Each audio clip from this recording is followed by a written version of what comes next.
Shaped by Sound combines performance and conversation to capture the depth of the North Carolina music scene.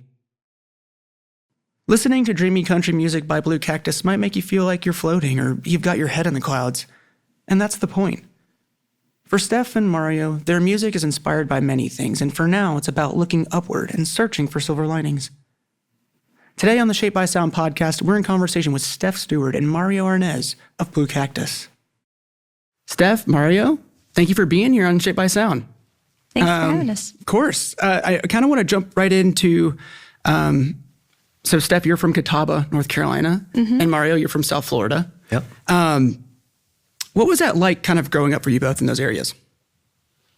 Well, Catawba is a really small town. We have one stoplight and 5 churches, I think. And when I was a kid growing up there, you know, a lot of the downtown had kind of turned into a ghost town. So it felt like a place that I wanted to leave in a way. Although I loved the people there and I still do.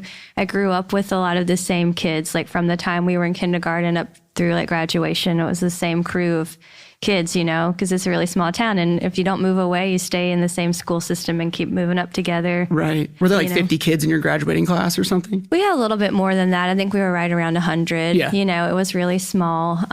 Everybody knows your business. Pretty much. Yeah. And Hickory was the big city near us. So that's kind of where we would go to hang out. And by hang out, I mean go to the Barnes and Noble coffee shop, you know, or there was another one a little further away that was kind of cooler called Drips, where I did my open mic. But I feel in retrospect, I'm really grateful that I grew up in a small town and had that experience. But at the time, especially in my teenage years, it felt like a place I was kind of growing out of and wanted to explore more of the world and, you know, see what else was out there. Yeah. What is it that you are particularly grateful for now? For sure, the sense of community. I had teachers who really cared about me. You know, even after I'd moved on from their classes, I'd go back to see my middle school teacher when I was in high school and just hang out because that middle school was right across the street. So I feel really fortunate for that. I mean, my parents live in a pretty rural area. So folks are pretty spread out and kind of keep to themselves. But if you need each other, they're there for you, you know? Yeah. So I feel like I found that where we live now in Chapel Hill, and it's really important to me. Yeah. And Mario, so South Florida. Where in South Florida? In Naples is where I grew up, and then went to school in Fort Myers. Yeah, I mean, there's a lot of special parts about growing up in a place like that. I mean, the wildlife and the landscape is really special. I've come to appreciate. I mean, I wanted to move away after, you know, being there through my 20s. It's just kind of the hometown thing of wanting to go somewhere else and actually get some seasons because it's just hot and getting hotter all the time, and your car is an oven whenever you want to use it, you know. But yeah, there are a lot of special things about it that I really appreciate looking back on it now, of, you know, always hearing bugs every time you walk out of the house. It's kind of different. Being by the ocean, I realized after moving to North Carolina after a while, I realized that was pretty different to not have kind of water pretty close by at all times, or sort of that ocean breeze. Yeah. Okay. What was the music y'all were listening to when you were growing up? I think, well, as a little kid, you know, I just listened to the things the adults in my life were listening to. Yeah. And so that was 90s country, classic rock. Hey, that was a great time to be alive, though. It really was. Yeah. Yes, it was really good music for you know, Clear Channel radio at the time. And my granddad was really into classic country, so I got an early exposure to Patsy Cline, Johnny Cash, and Ernest Tubb, folks like that. So, but then later on, I think right before middle school, probably 5th grade or so, I started to develop my own taste in music, and it was sort of through my friends at the time and what they were listening to, influencing, you know, we were sharing CDs, and so I got into the Lilith Fair scene, like that was really big for me as like a teenager, and all the women who were a part of that. So yeah, and I would say like the Cranberries was probably the first band that I really loved that like no one in my family was really into, but that was kind of like my band. Yeah. And I bought like all their CDs and. Yeah. We're like, Steph, what are you listening to? Yeah. I think they were just like, can you turn that down? Can you turn it off? How dare they though? Yeah. It was cool though. Cause like they were accepting of it, but it was definitely like my music. Mm-hmm. And then they had something else that, was theirs. Yeah. Mario, what was making it onto your burned CDs? Well, my sister, who's 3 years older, she had Nirvana, Nevermind. And that was one of the first, I think, real albums that kind of came into my orbit at a pretty young age that just like, oh, what's this? This is, it actually stuck. Also, my mom had gotten me, there was a Beach Boys tape that I had, and Sloop John B just like went straight in, something I just played it over and over. That was probably one of the earliest songs that like just had the experience of wanting to play it over and over again and listen to it. And, but yeah, probably Nirvana is one of them. And then one of the first artists that became sort of I need to find all the albums was Weird Al. Really? For some reason. I mean, talk to me more about that. For a lot of great reasons, obviously. Yeah. I mean, I guess I was just a key demographic. It was actually my first concert in middle school. Oh, what was that scene like? I mean, it probably wasn't too weird. It was just like... You mean the Weird Al show wasn't too weird? I mean... What did you wear? Yeah. Do you remember? I mean, probably a black T-shirt. Oh. I mean, this was like middle school, what else would I have worn? You had to be cool going to the Weird Al show. I have no idea what my sense of cool was at the time. Let's see, this was Running with Scissors tour. This was Saga Begins. It's All About the Penny M's. Those are the big singles, Did you find yourself gravitating toward a lot of accordion music at the time too? I thought there might have been a period of time where I would have picked up an accordion had it been, thrown on me. But no, guitar ended up happening. Yeah. Luckily for everyone. Yeah, that's pretty lucky. As you're starting to sort of, branch out into that new music that you've, are starting to experience the Lilith Fair stuff, Weird Al or the Beach Boys, right? How is that sort of starting to build this new foundation for music that you want to create on your own? Yeah, I think for me, the Lilith Fair scene was pretty influential.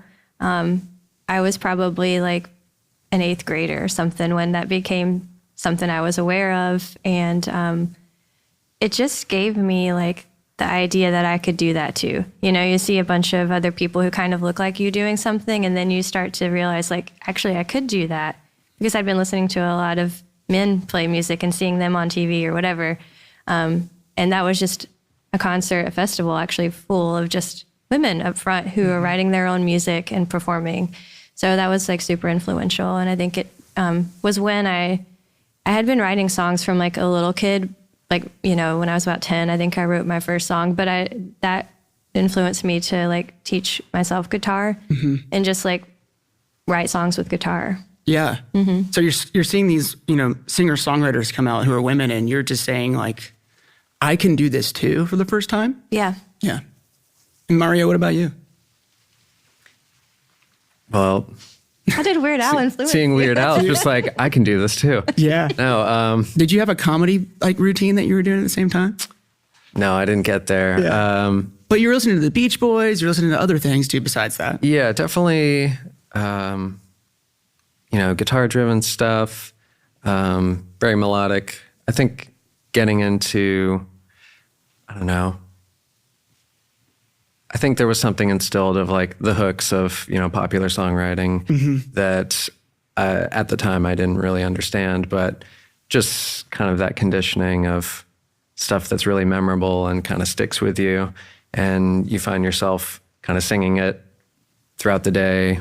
I think that's a thing that really happened where I would, at a certain point, I was just kind of always cycling some kind of music without trying to, and also probably had something to do with playing Mario Kart with like the boombox. I would mute Mario Kart and then put on my own music. Yeah. And, then, rip, that way. So I just have this image of you cranking a Weird Al tune and going down Rainbow Road. it happens, Yeah. He's got a song, Albuquerque. It's like 12 minutes long or something. It's Perfect. like, it's an epic, Yeah. But you're kind of also saying that you were starting to maybe identify sort of like choruses and just like more of like the songs themselves were starting to stick with you. What were you starting to pick up on? Like, is it just like the hooks? Was it like the melody? Was it the way that it was composed? Yeah, all those things. I mean, the rhythm. I mean, I was worried if I mentioned Weird Al, everything would just lead to Weird Al. But I know, yeah. Obviously all roads lead to Weird Al. Gosh. I mean, a great takeaway from something that he has done over his career is the changing the lyrics, but keeping the rhythm and the rhyme scheme going. Mm-hmm. I mean, that's kind of heady stuff that you don't really pick up at the time, but right. Later on, if you really know the original and then you're listening to the parody, it feels so good and everything sounds right because you're still getting all the same mechanics kind of right being delivered in a way to where it's not incongruous or anything. Mm-hmm. You're still receiving the identity in a lot of ways. It's just coming through this like Weird Al's special voice, that right. he's got. But what you're saying sort of is that you can, like, songs can be sort of manipulated. Yeah. And you're saying that maybe I could do that a little bit too if I wanted to. Right? Yeah. It's kind of things like you could pick and choose, maybe. Yeah, it's almost like you're seeing almost a peek behind the curtain in a way of like, oh, here's all these moving parts, and you can change things about them. Mm-hmm. That's sort of like layer one of deconstructing music, I guess, in a way is.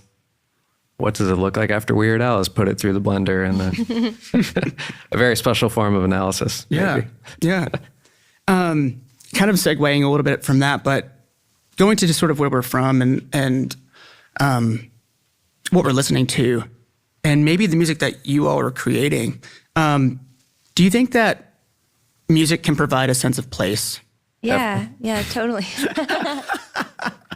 We agree.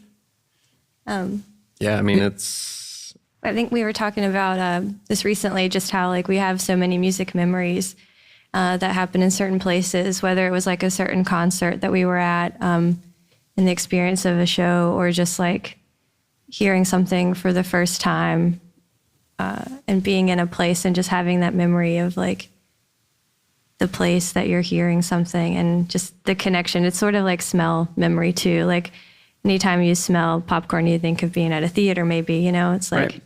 Right. Yeah, the sensory experience is a really powerful, don't want to just say experience, but yeah, it really implants when you have this one moment, this one place, and sound is a really powerful thing that it just kind of grabs you in that moment, and then you can go back to it.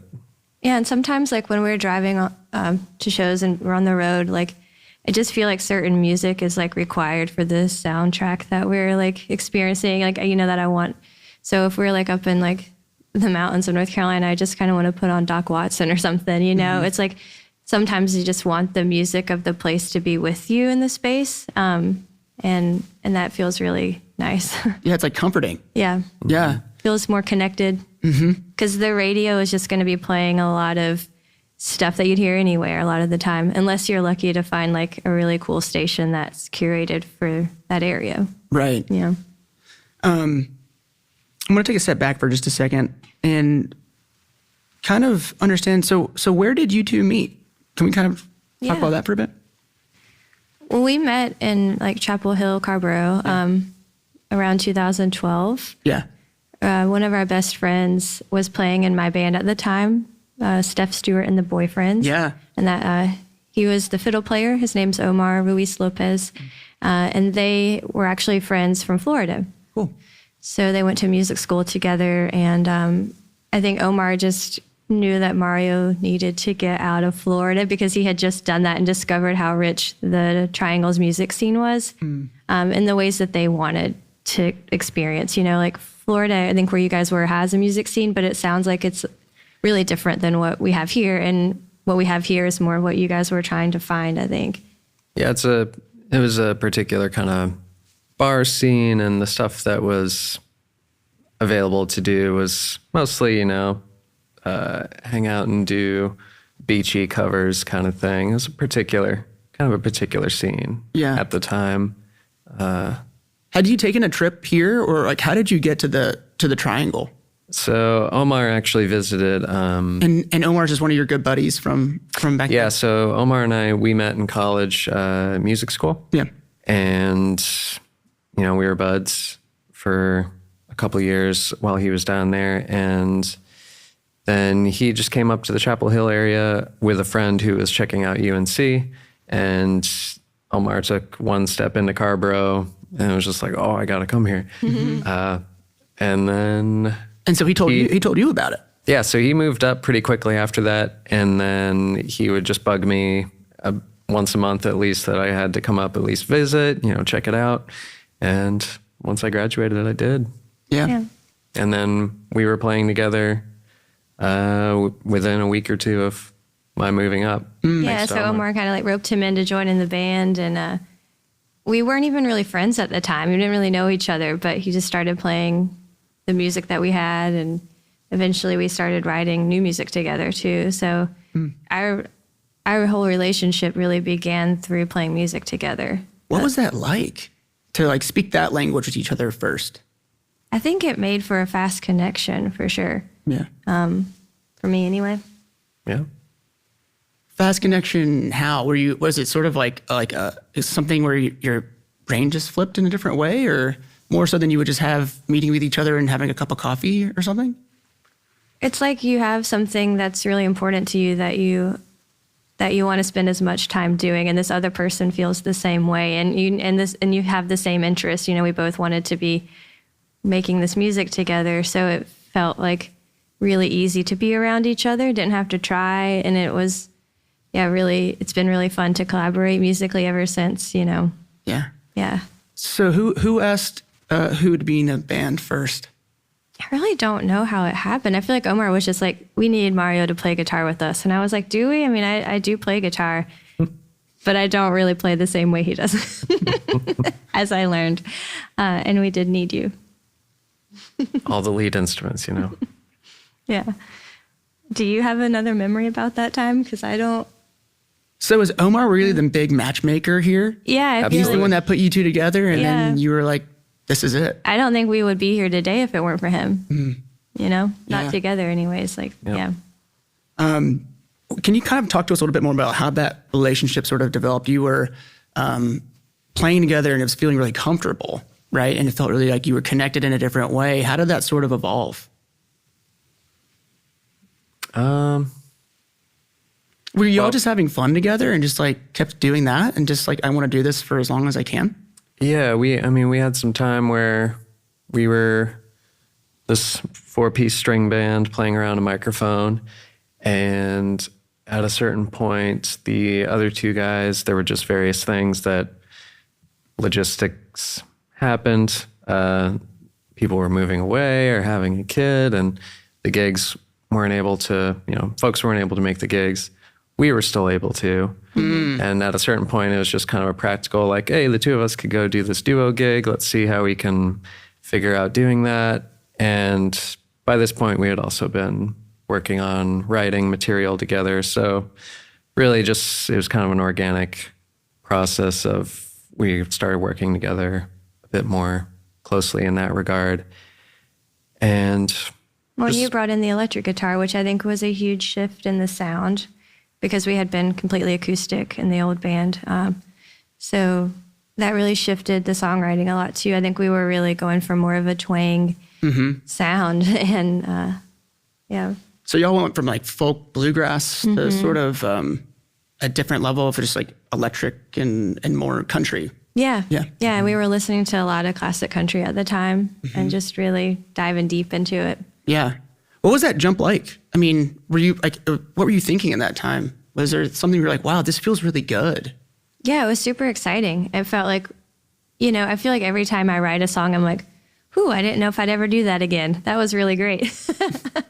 And I think it was sort of like, wow, I didn't know that we had more a shift like that in us. And it was really exciting. And it didn't feel, in hindsight, I don't think it was too much of a leap from what we had been doing, but it felt like that at the time. It felt like we were really changing gears because we really did kind of abandon the Boyfriends project and have a new band name and just, kind of started from scratch. And Yeah. anyway. So what was that clean, like that next step, that clean slate? Like once you kind of took a step away from, Steph and the Boyfriends. Yeah. What was that? I mean, what was that like? You're like, okay, we're a new thing together. What was that like for you both? Definitely exciting. I mean, a big part of it was being a little bit more focused on how do we play with genre, I think, was a little bit. Because with the Boyfriends, it was more of a acoustic string band that didn't necessarily have... we didn't start that project with, Steph started it. This was the first project where we were both kind of coming in on the ground floor and sort of identifying what do we want to do with this thing, and having kind of some element of country music being kind of the backbone, and how do we play with that, And it felt really, I think for me, it felt pretty unofficial at the same time. Like we wanted to do Blue Cactus, but we didn't really set out to make it like a career path initially. It was more like we were really into writing, like you said, like sort of very country songs, doing kinds of like, like the key change, the like time signature changes like that are really, country music is, especially classic country, can be pretty complicated. It's not as simple as like everyone might think initially. And I think the vocalists do things that are really difficult and challenging. And I know like we just wanted to like explore that together and write songs usually from like title first. So we would each have our own notebooks of all these titles we were coming up with. And then we'd share those with each other and say like, oh, I think this could be a really good title. And then it was like, that was the jumping off point for writing a new song. So that was a really different approach, I think, for both of us, and super fun. Yeah. Yeah. And now this time, also, so you are together, you guys are romantic partners, is that right? No, we actually were kind of just friends we were friends for at least 4 years. Yeah. And it was kind of funny, I guess, now in hindsight, but I was married at the time. Okay. I had a different partner, and he was in a long-term relationship. So we were with different people when we first met, and never really, I don't know, he wasn't really someone I was romantically interested in for years. Yeah, And we had stuff going on. Yeah. So I think, like evolving into Blue Cactus and that whole thing, like that's really kind of what shifted the way I saw him. Like I was starting to realize like, wow, I just really feel like I always want to be with this person. Like what is going on, Yeah. Yeah. And so so you felt like that music first, like that, it just felt like you all were playing together and you were finding something new there. Yeah. What, like, as you were kind of starting to see Blue Cactus evolve, personally, what were you going through at that time? I mean, you said that you were with different partners, you had different things going on, but together you all felt this sense of like partnership, right? Like, what is that like to separate those two, I guess, like from the romantic involvement to like we're in a band together and we play this music together and it just feels so good. Yeah, I mean,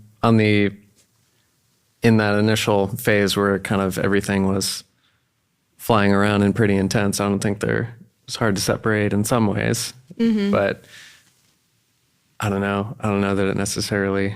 Yeah, I think now that, we've been around each other for so long, we live together and do the band. I think we're more intentional about separating those things, like, and I think we could always be better at it because it is hard. Especially at this level in our careers, we kind of do everything, you know? Yeah. And so it's a lot of work, and it just feels like there are always conversations that we need to be having about making decisions, you know, about everything, like from booking shows to,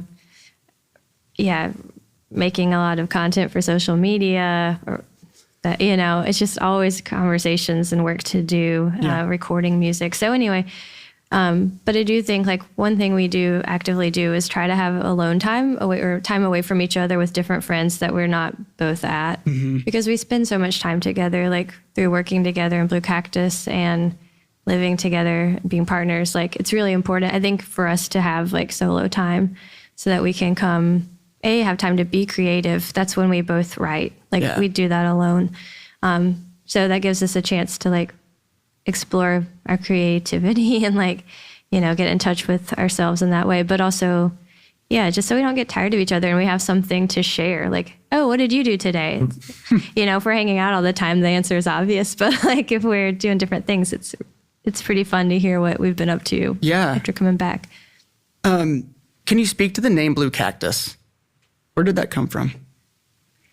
You know, we get asked this a lot, and I feel really guilty when I answer this question, because I feel like the answer is really not that interesting. And I think it's like lets people down every time, but I'll tell you the truth. Which is, it came from, you know, the beginning of getting into like country music a lot together, and which I feel like I reclaimed country music. It was sort of a thing I cast aside when I got to be a teenager. I was like really distancing myself from it. So this was really cool for me to be like, I like country, and, you know, just rediscovering that part of myself that I'd kind of thrown away. But we were really getting into like Western wear too. We were just embracing everything about the genre, you know? And so the first Western wear shirt that he bought had cactuses like embroidered all over it.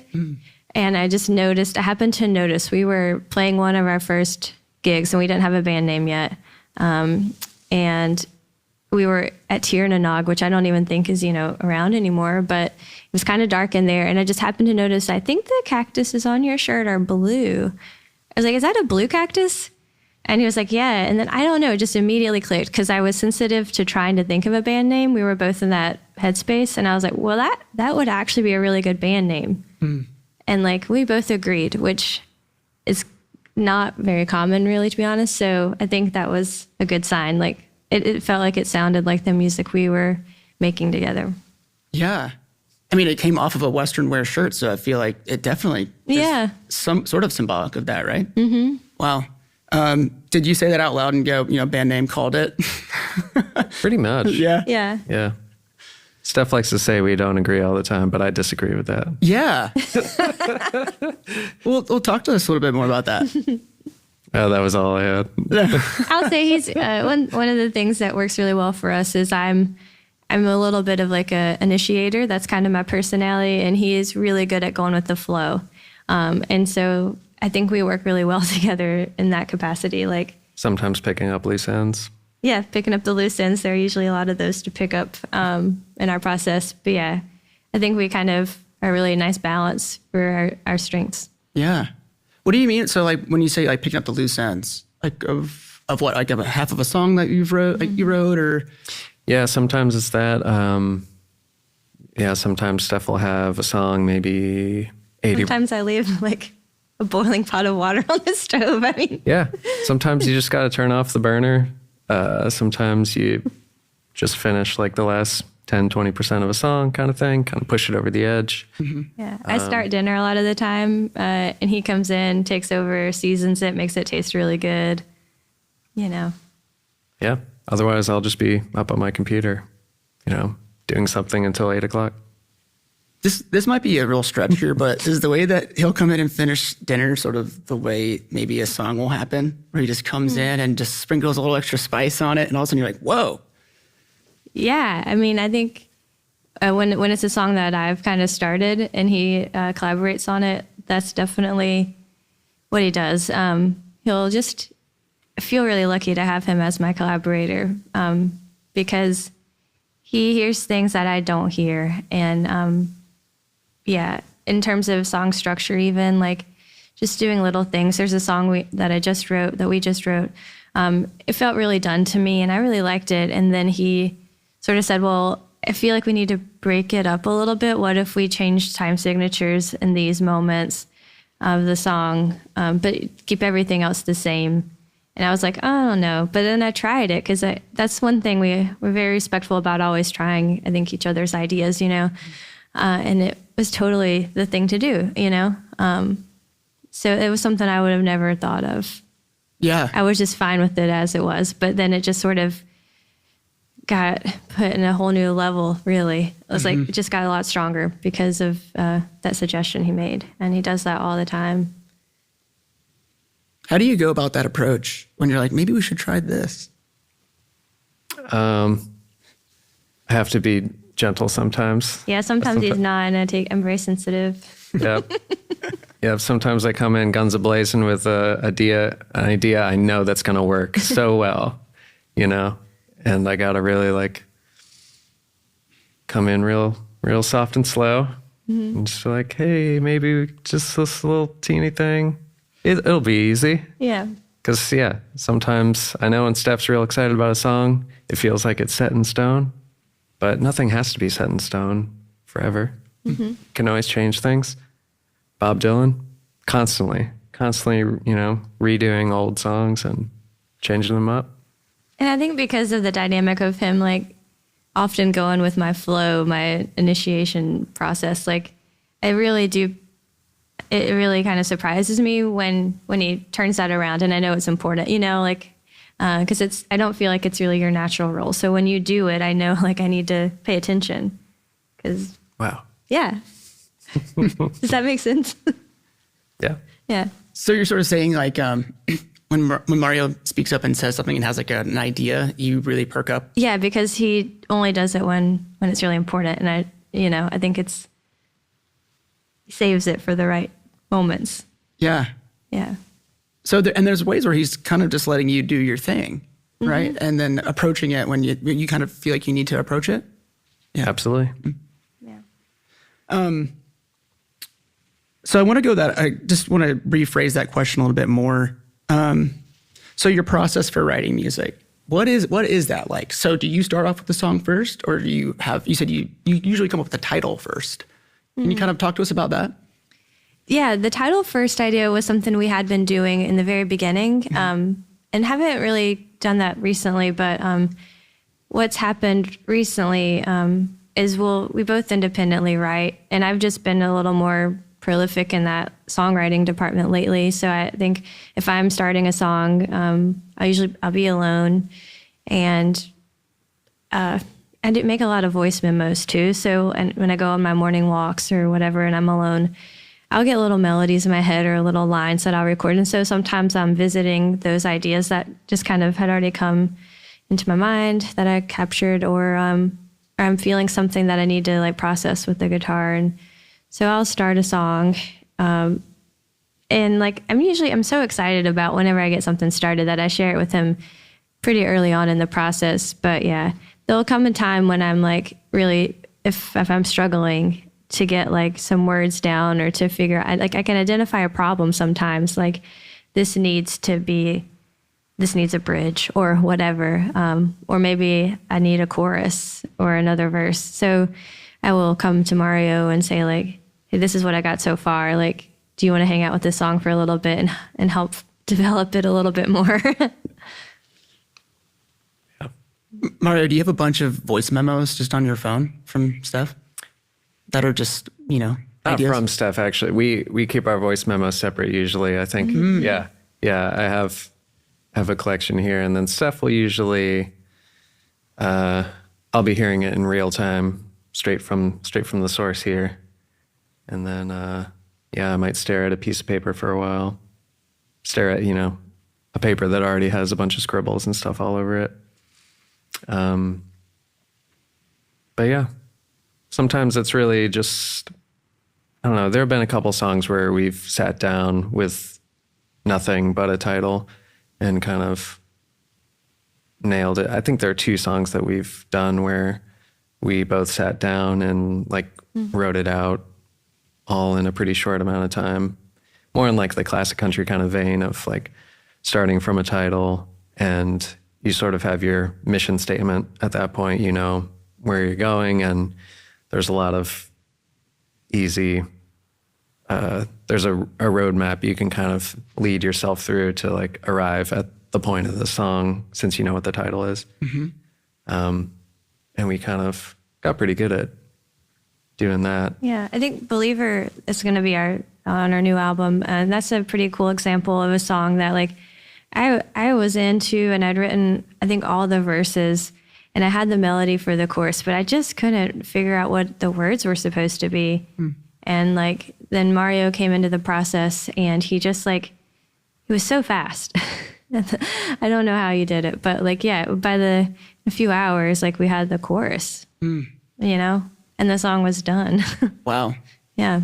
And so it's just having that title, having that sort of like writing prompt that kind of sends you down this totally, you know, creative process. Yeah, it helps to know where you're going in some way. Like it's really easy to be swimming out in the ether constantly, which is kind of the struggle of writing in a lot of ways, is that you really need to give yourself some sort of boundary sometimes and figure out where you're going really quick before you just sort of flailing around forever. Yeah. And do you feel like that title treatment, is that sort of, do you feel like that's standard for some people, or do you feel like that's kind of unique to you all?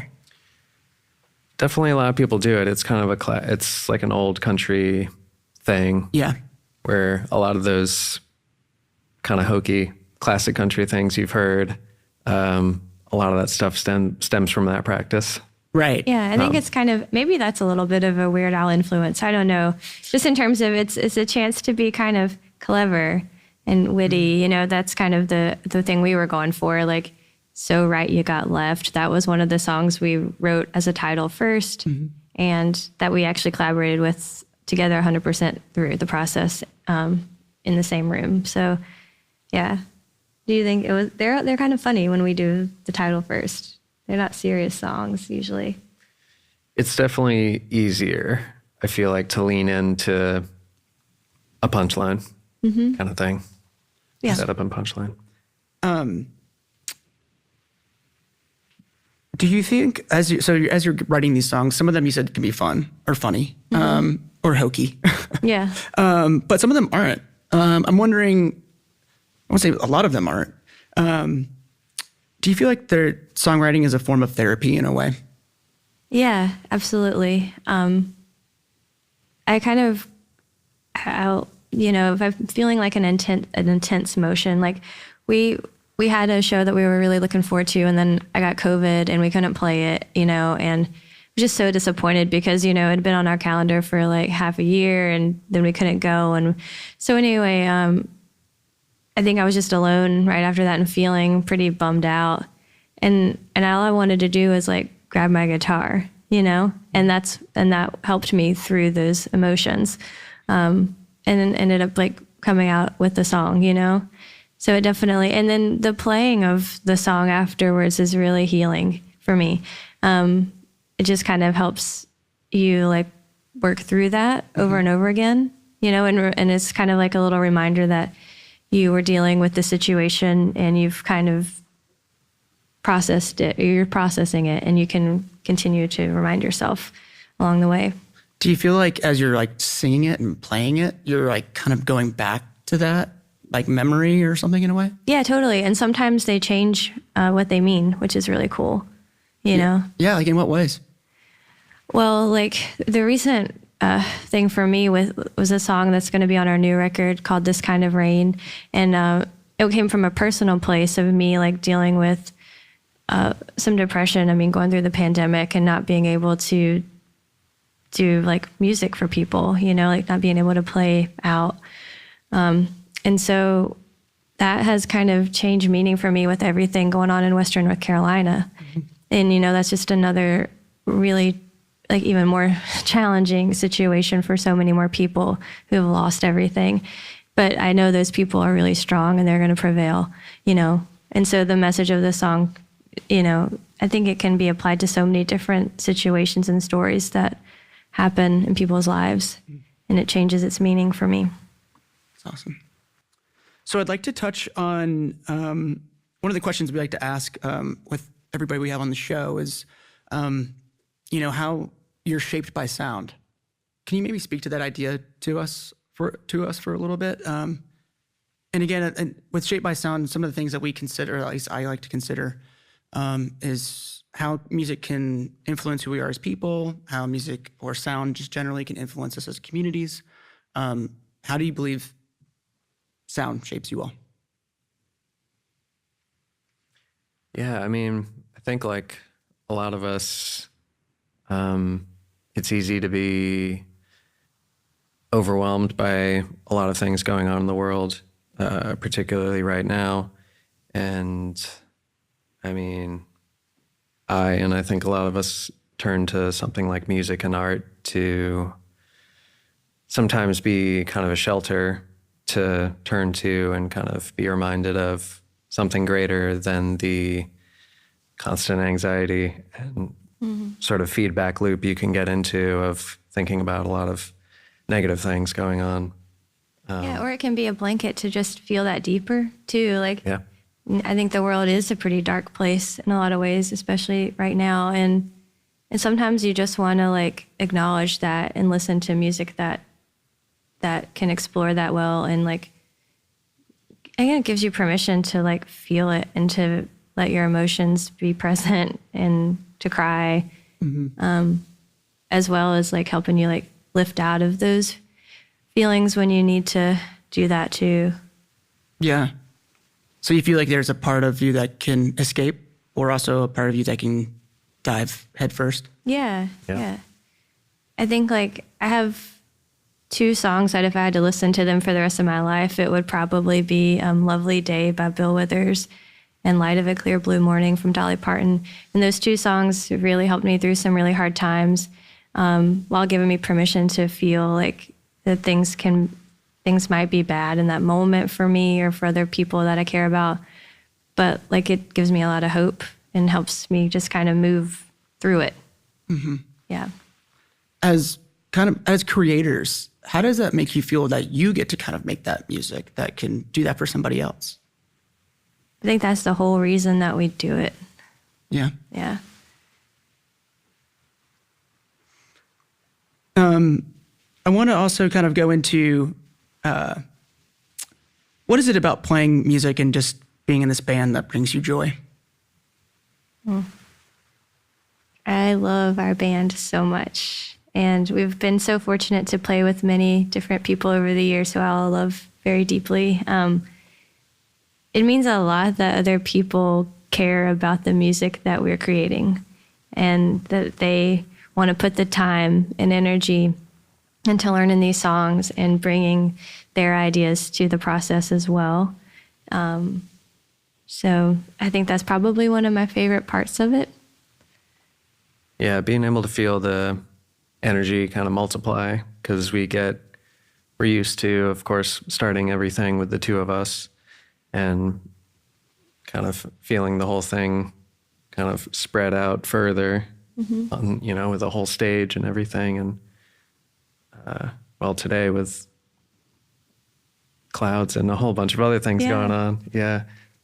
These people really care. They're just good friends. I mean, like, it's not an easy career path. I will say that. I mean, like, I don't know if we'll ever like quote unquote make it. It's just like, but when it feels really hard, those are the people we turn to talk about that struggle, and they understand it. And I think like that's kind of the real power too of the community of artists. Like, we can go to some festival down in like Texas or something, and this happens all the time. You become friends with people really fast because you have a similar lived experience that's kind of weird, and it's not like a lot of other people's experiences, with our jobs. And then you'll see each other a year later at another festival in Ohio, and it's like a family reunion. And it's like we will have each other stay at each other's houses on the drop of a hat, because it's like we understand what that's like, and that that saving money on that hotel room that night is the difference between like a full tank of gas and meals for the next couple of days versus so yeah, it just feels like a really special and strange community that is like another big reason why I think we have wanted to continue doing this, being a part of that. Yeah. So you feel like there's this sense of community and working together to achieve this goal versus anything else, because it's a hard life on the road. Yeah. Right? Yeah. And we're all there to make it easier for each other. Yeah. I want to talk to you a little bit about that. Like, when you're on the road and you're Blue Cactus, is there a time when it's hard to delineate when you are Blue Cactus and when, you're Steph and Mario? I think so, because of the pressure that we feel to share Blue Cactus with like social media. Mm-hmm. And so it's like, but we're really working on just sharing what we're really like too there. And people are fine with that, it turns out, which is great, thankfully. Because sometimes I just want to wear like sweatpants, and I'm in the van and we have an 8-hour drive and I'm not going to like look like this. Yeah. And, we want to be able to show people that side of ourselves too. Mm-hmm. So I think that's showing them the Steph and Mario side, honestly. Like, I think it's just giving ourselves permission to connect with people in both identities. Yeah, I mean, we're always Steph and Mario for sure.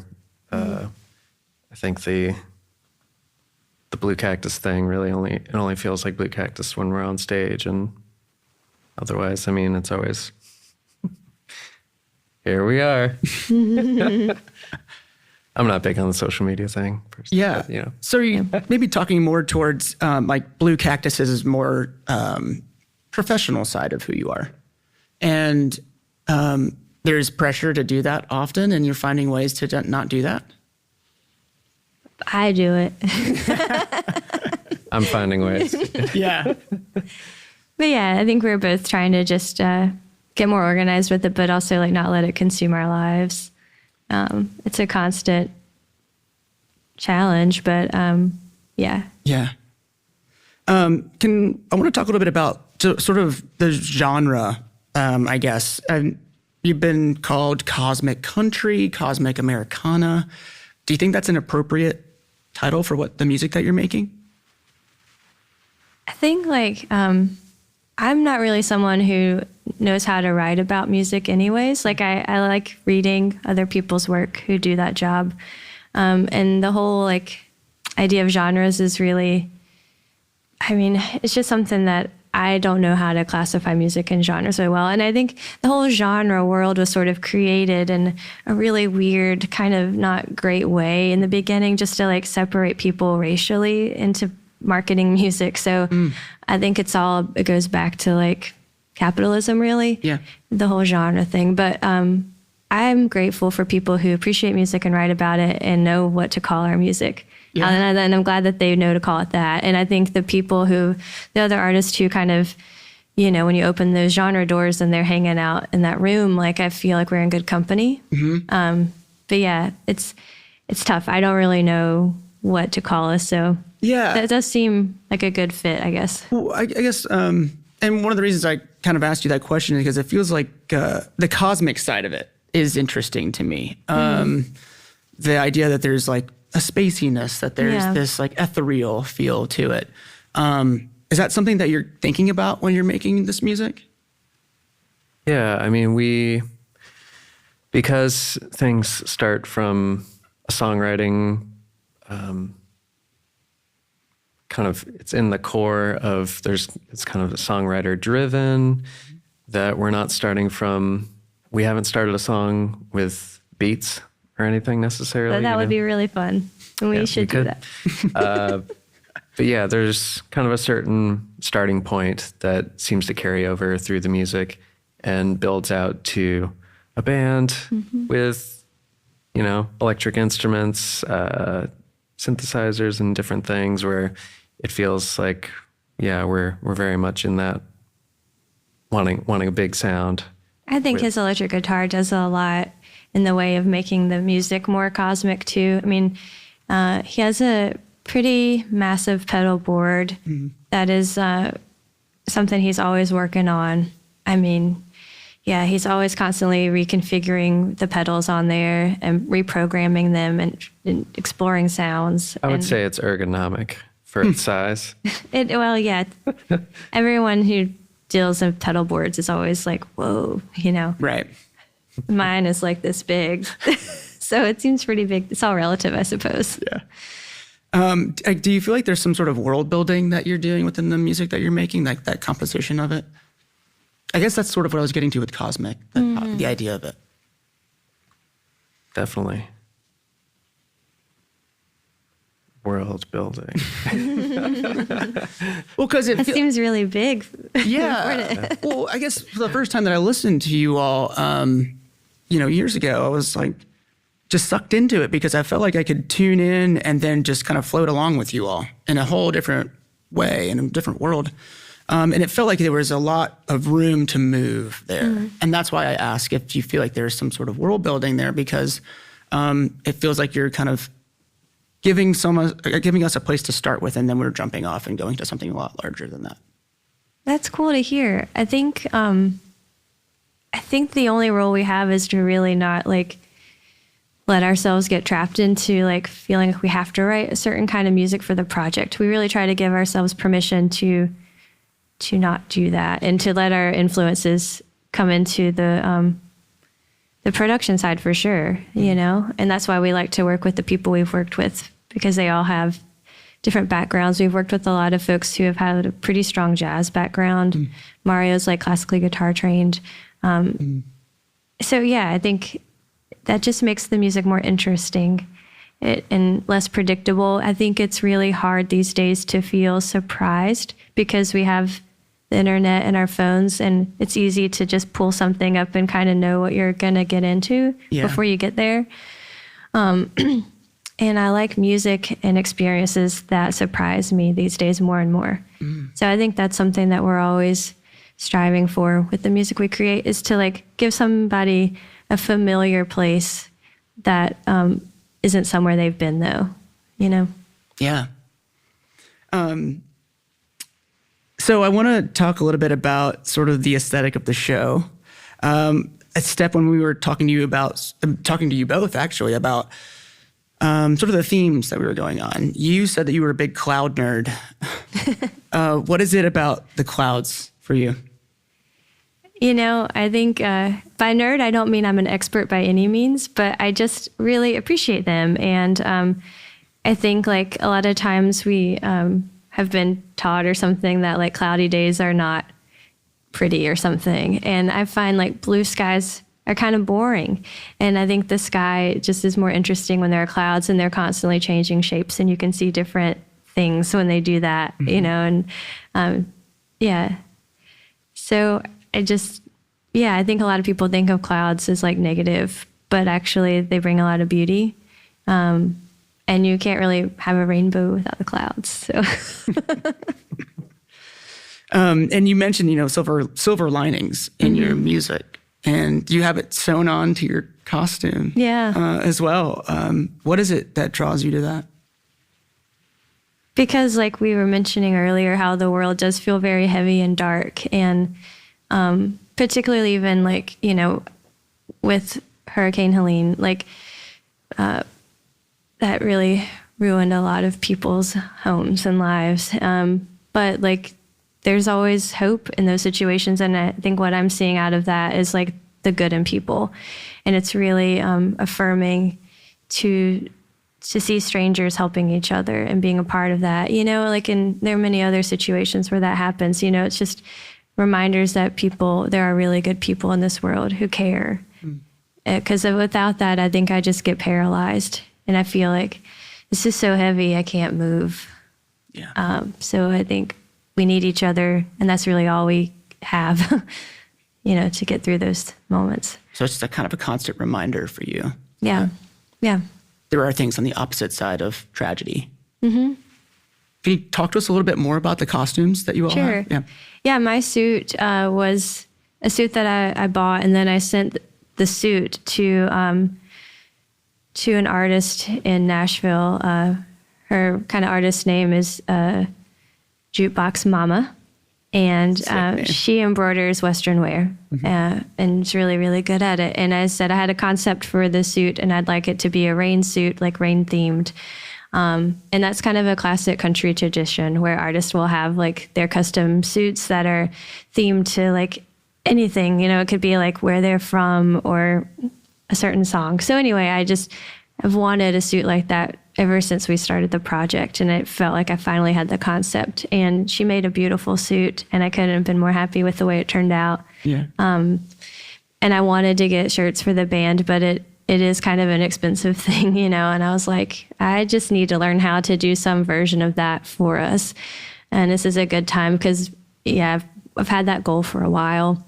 Yeah. So, you know, thanks to YouTube, I learned how to chain stitch by hand. And you know, at least we had the concept, and I think that's the hardest part, really. So I learned that skill, and it was really fun. I mean, I just loved, it got me off my screen, and I was just doing this kind of, not really mindless, but certainly like Zen, you know, activity of just chain stitching. And then his mom actually got me a bedazzler for Christmas a couple years ago. And I knew I was going to use it. I just didn't know like how to get started. And this was the perfect excuse. So I finally got that thing out, and yeah, again, just a little YouTube video, and I was ready to go. And yeah, it's a new little passion project that I've got going on that I really love. And I don't want to turn it into something to make money. I just want it to be like my little creative fun thing. Yeah. Something that you can do and just, that sounds awesome. Yeah. It sounds like you're kind of living your 90s dream too. With the I think I bedazzler am. Yeah, I really am. That's awesome.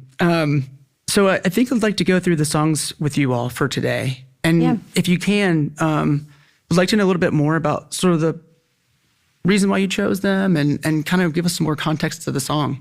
And I'd like to start with Stranger Again. Mm-hmm.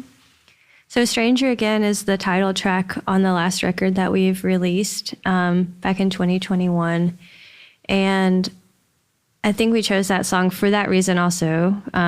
But it sort of came out of, you know, the two of us having been in a long relationship at the time and thinking about how easy it is kind of when you're just starting a relationship. You don't have to try as hard in some ways because everything's a mystery about the other person. So it's easy to have conversations and stuff. But then also like after knowing each other for a long time, realizing like there's all these other levels of each other that you see later in a relationship, and people change. You know, we're not the same people that we were when we first started making music together or got in a relationship. So you do kind of become strangers to each other through the changing, and you have to continue to know each other. And, you know. So it seems like sort of like a loop. Mm-hmm. I think so. Yeah. So Rebel. Yeah, sorry about that. Yeah. Well, Mario wrote Rebel. Rebel was loosely inspired by my time growing up in South Florida and kind of looking back on some wild times. Really just a period of a couple of years where kind of in that college age where it wasn't clear if I was actually going to ever get out of there. Mm-hmm. And kind of hitting that point where it's just like, all right, if I don't get out of here, this is it. I mean, you could boil it down to being out in the middle of the Everglades one night and being like, okay, this is the moment where I'm either this person or I get out of here. Yeah. So yeah. What's it mean for you now to like play that song? It seems you're on a different side of your life, maybe. It's just a blast to play with the band. Really, it's just a very fun thing to play these days. Yeah. Yeah. Mm-hmm. And Believer. So Believer is the title track of the new album. Yeah. Can you kind of speak to Believer a bit? Sure, yeah. So Believer is the title track of our new record that'll be out in 2025. And it was just an attempt. I think it was it wasn't really an attempt even. It was sort of like this need to process all of the like darkness and weight that we had been feeling, that we feel. Like how can someone have billions of dollars and just want to like fly to space and like do whatever, you know, and not help other people, right? Like that just seems inconceivable. And so I think we were just, really processing that strange reality that we're living in right now.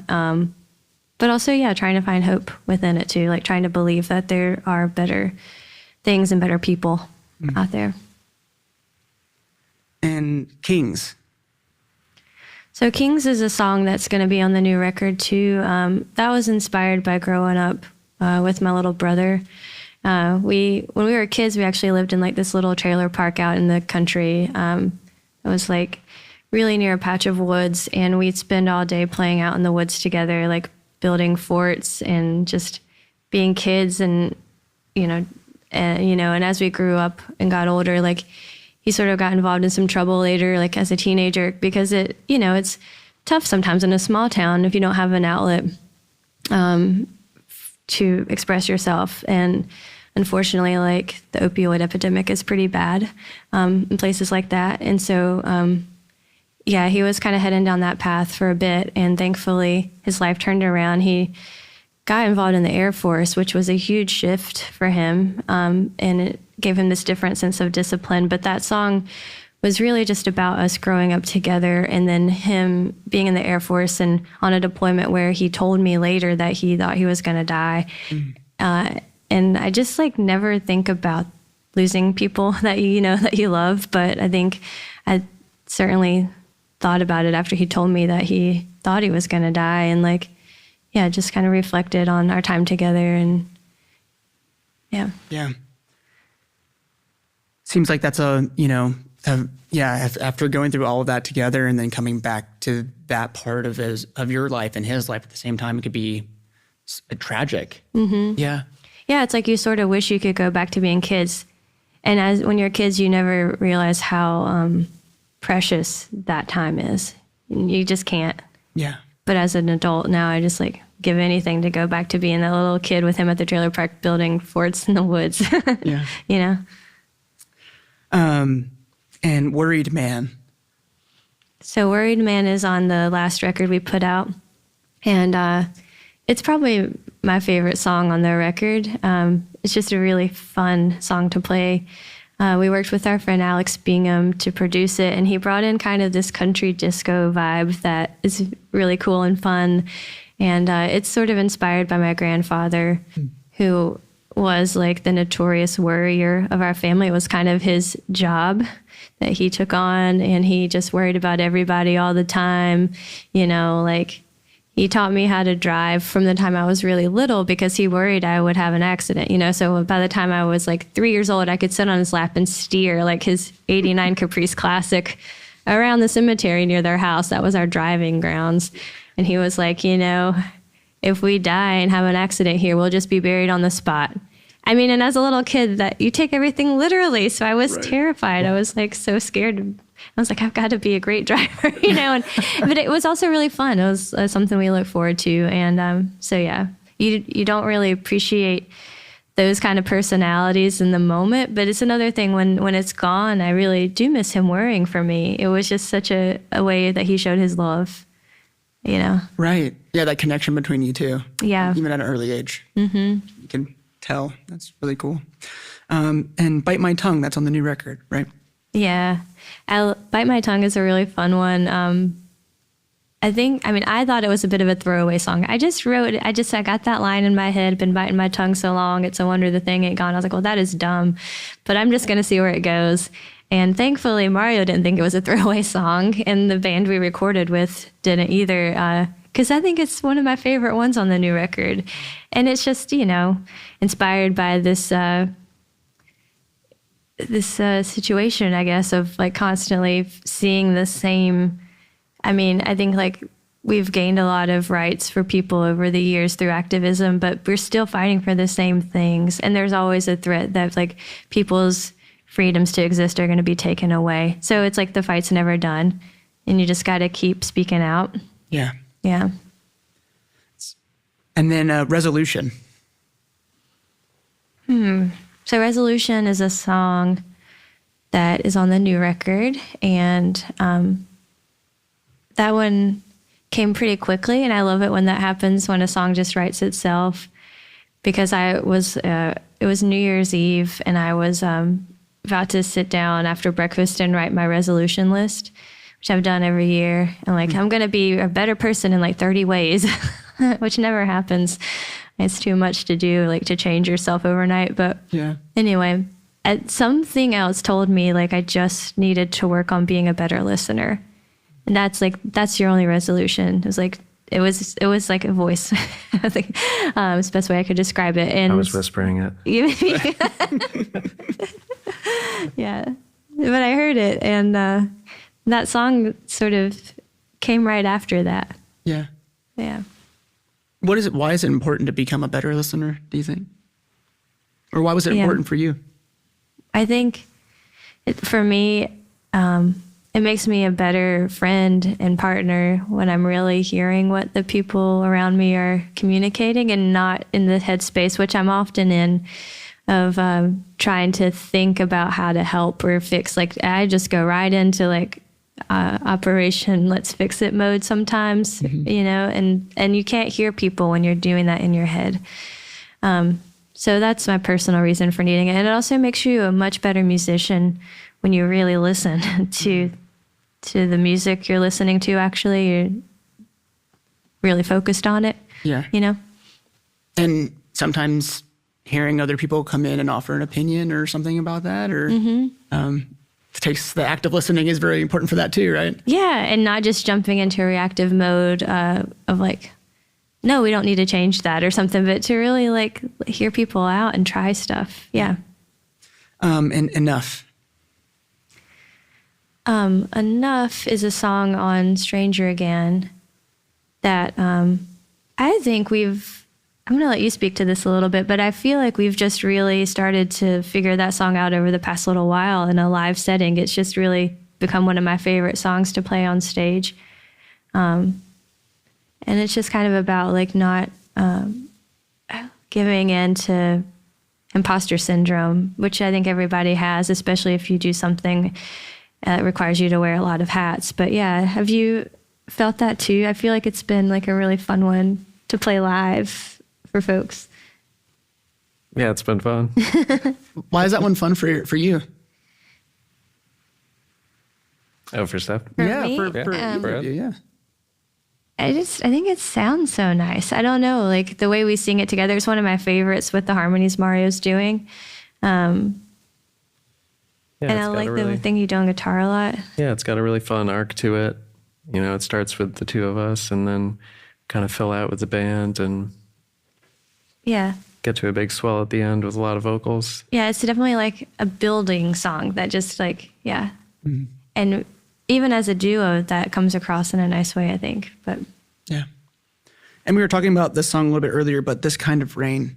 Yeah, so This Kind of Rain is a song on our new record. And that song, so I was going through some health issues at the same time that like COVID was really in the beginning phases, and it just felt like the world just felt really hard for me in particular. Like we had quit our day jobs in 2019 to be full-time Blue Cactus. So that was so hard because all of our big full-time Blue Cactus work just disappeared. And there we were with these jobs. We were like playing music on our phones for people for a while. And then we realized, well, this isn't going to last long enough to keep us like paying our bills. So we had to get some part-time jobs to do that. And it just wasn't where I'd seen myself at all. So I don't know, that line just, everyone says when it rains, it pours, but I ain't seen this kind of rain before. That really wrote itself. And I just let myself just sit with the song. And it was another one that kind of wrote itself pretty quickly. And then Mario was super helpful with that process because I just had some crazy rhythm. I don't even know what I was playing. And he really helped fine tune it. I was like, I know he'll know how to help me like make this something that other people can play to. And he did. Yeah. And now that it seems like you all are well beyond where that was in 2020, 2021. Mm-hmm. What does it feel like to play that now and sing that song now? Do you feel like This Kind of Rain might be a little bit different, or are you still kind of tapping into that initial emotion when you first wrote it? I think for me that it's become a song that other people have now. And I think it means different things for everyone who's listening. And that's really what I want. Like, you know, there's a common, like a universal, like experience that I think every human is going to experience hardship for the most part, unless you're like a billionaire, and then I have no idea. But, and that's just really like something that no matter all of our differences that people can relate to. And I want them to be the person in the song, you know, and realizing that they're going to get through it. Yeah. And Radio Man. Radio Man is one of my favorite songs from the Stranger Again record. And Mario and I had the good fortune of doing an artist retreat at Wild Acres, which is in Little Switzerland, North Carolina, up in the mountains. And that song was at the end of the retreat. I think we were like on our last night there or something. And it just was another one that really came to me. And then we started collaborating on it pretty early in the process. And he like came in with the minor chord. I was going to like a major chord, and he switched that up, which totally makes the song be really, really cool. And yeah. And then helped write like little pieces of the words that were missing, fill in that last verse a lot. So yeah, it started from a place of thinking about nostalgia that we were feeling. I think we had a couple different, in trying to sort of poke ourselves into writing different kind of material. We had some starting points of like, what are some things that, you know, starting points to like work on things, and nostalgia was a big one. And we had driven by a closed down video store at some point, and yeah, we were just thinking about radio and how radio has played into our civilization and brought people together in a lot of different ways. And that was kind of the starting point of that song, and you know, just tried to zoom out as far as we could. I feel like there's been times in my life where I was listening to the radio and where I feel like I picked up a sign or something, because like there was a song that was played and I was like, oh my gosh, like what a wild song, and two, but like it fits to what I'm thinking like right now. Do you think there's some sort of like mysticism like with like radio and radio waves or something like that? That's kind of an odd question, but yeah, you're tapped into like a terrestrial system, you know, in every way. Yeah, and I do that too, actually, when we're driving too, that I like to just tune in and see what radio stations we can pick up. It helps you feel connected to the place if you can get like the local NPR station or something coming through. Or, I mean, Coast to Coast is so weird and like such a wild thing to listen to. And it's like, again, that element of surprise that I really treasure. And even if you have, I don't know, like a streaming service that's just on shuffle, like, there's something that's not as exciting about that for me as knowing that there's a living, breathing human being out somewhere, like choosing a song for that moment. Yeah. You know? Yeah, not being fed an algorithm. Right. Yeah. Like something's not reading me and like telling me the best thing. Something out there that is beyond me and my control is throwing things out into the universe. Yeah. And I get to connect with that little thread. Yeah. I usually do like to end this by just asking you all if there's something else that you would like to say, or anything else that we missed on that you'd like to touch on. Well, we really enjoyed talking with you, James. Thank you so much for having us. I'm just really excited for what you guys are doing with Shaped by Sound. It's such a cool concept. Like North Carolina really has such a rich, deep music community, and I'm excited for folks to really get to see that more through the show y'all are producing. So, yeah. Well, thank you. And it's because of folks like you that, you know, we get to do this. So it's a pleasure. Thank you all. Well, thank you. Thanks for joining us on the Shaped by Sound podcast.